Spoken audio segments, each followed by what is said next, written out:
lera me daro kanetin kon interview ka kuma ne kon lan wari alamen dia ler ki rojadan de kwenya ata dana shiro da lat kam bar ki anyak terrorist ke yani de kon lan war tintere wish ka kuma ki kalibaye yene to tilan war to shwa je lingpin te garin mi sha kwen garan chal ke kan dol war manan la right la ripola lede rewga ka kuma wini te garin mu gwamu chalari jana jogo no an chewu lo wan war wa ka gul rei ngada kam rodien ala ne kem rodien lo de ko gul ka ta dan te ka ko shira la mo cheto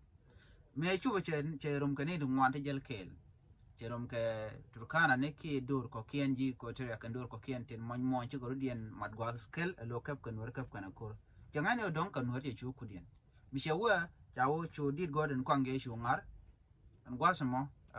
chwa chu en war ka chwa je chu bok chu ngoy ko jela ke boda ki motorcycle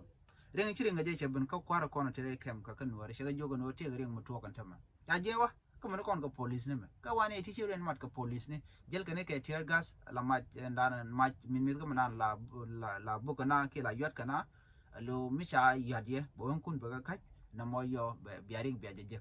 no jen sha bokatal mi police jalat mission ne kon de la kwara gwas mi cha la lero sha na matuo gan sha jung je tel mlari ala yen ne kon la kwa sha te sha kabliang pingar ala ting war gwalo ta shingane jegana ka Ethiopia ke ka gambele che dele to kai ene kon tibini di yero ka bugu no en wo bu kwan war bu kan dor bu kan ador no mo je nan la naka kon ke jen la ling ping miling en dor pinga share ala ka gwa ke di ene ling na mo jega ka kuji mo ene kon war ka kuma especially ngane nore gorje wo biarun kab michel kwar kon ci gani de telot gor kon bu koran kab la kel ko telegram kel ko kon bi yede be jen mo kon te kamat gorje wo biana biya ka gangan wini